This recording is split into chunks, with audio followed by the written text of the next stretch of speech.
ठीक है, मैं तो इसको जो हो रहा है अच्छा मानता हूं। जिनको स्कूल के बाहर बैठने के लिए मजबूर किया गया, जिनको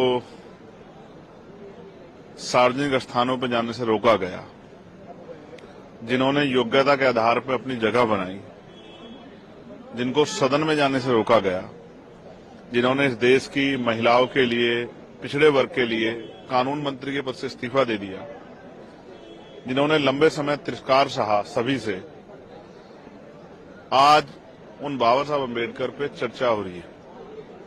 क्योंकि ये चर्चा पार्लियामेंट से शुरू हुई है, तो देश के अंतिम व्यक्ति को, जो टीवी देखता है, सोशल मीडिया देखता है, जो अपने क्षेत्र के नेताओं से जुड़ा हुआ है, सबको आज बाबा साहब अम्बेडकर के बारे में जानने का मौका मिल रहा है। इस एक विवाद ने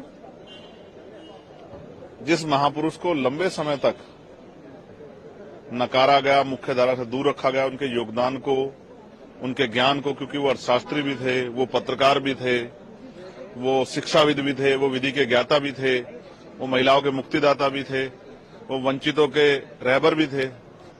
जिस तरह से उनको, उनके योगदान को नकारा गया, उस योगदान पे आज चर्चा हो रही है। मैं बड़ा खुश हूं कि ये चर्चा और हो, और मैं तो आज देश के प्रधानमंत्री से मांग करता हूं कि अगर भारतीय जनता पार्टी सच में बाबा साहब अम्बेडकर का दिल से सम्मान करती है, तो उनके सपनों पर भी काम करे। उनके नाम पर जो कमजोर वर्गों के गांव, दलित पिछड़ों के, आदिवासियों के, उनको अम्बेडकर ग्राम घोषित करें, उनमें सुख सुविधाएं दें। उच्च शिक्षा में scholarship schedule caste, schedule tribe, backward के लोगों को दे। बहुत सारी जो है उनकी इच्छाएं थी कमजोर वर्गों को लेकर, महिलाओं की सुरक्षा को लेकर, उनकी तरक्की के रास्ते खोले। जो आरक्षण से लेकर तमाम चीजें, बुनियादी अवसर जो हैं, जो वंचितों को मिलने हैं, उनको देने का काम करे।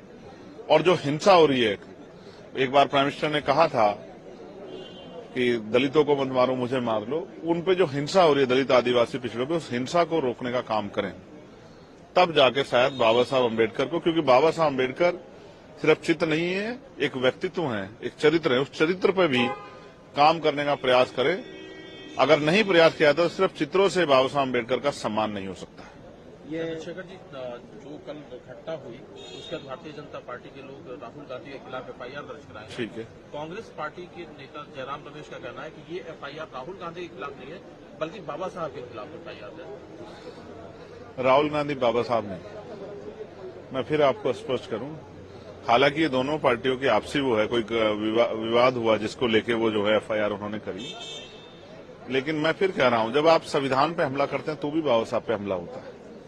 जब सरकारी इंस्टीट्यूशनों को आप खत्म करते हैं, जब आप ईडब्ल्यूएस लागू करते हैं तो भी बाबा साहब पे हमला होता है। जब आप फ्रीडम ऑफ स्पीच और फ्रीडम ऑफ एक्सप्रेशन का वायलेशन करते हैं तो भी बाबा साहब का अपमान होता है। और बाबा साहब ने कहा था, शायद आपके याद हो, मेरे याद है क्योंकि मैं उनका अनुयायी हूं, कि जब तक मेरे जाने के बाद मुझे मरा हुआ मत समझना, जब तक संविधान जिंदा मैं जिंदा।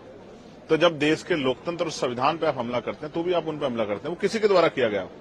इसलिए मैं स्पष्ट रूप से कहना चाहता हूं कि हम भारतीय संविधान की रक्षा करेंगे और संविधान पे किसी भी तरह का हमला हम लोग बर्दाश्त नहीं करेंगे। इसके लिए हम लोग पार्लियामेंट में भी हैं और सड़कों पे भी हैं। ये जरूरी है कि चर्चा हो बाबा साहब अम्बेडकर पे, उनके विचारों पे, उनकी शिक्षाओं पे, उनके संघर्ष पे, क्योंकि उनके संघर्ष से आज बहुत सारे लोगों को मौका मिला है।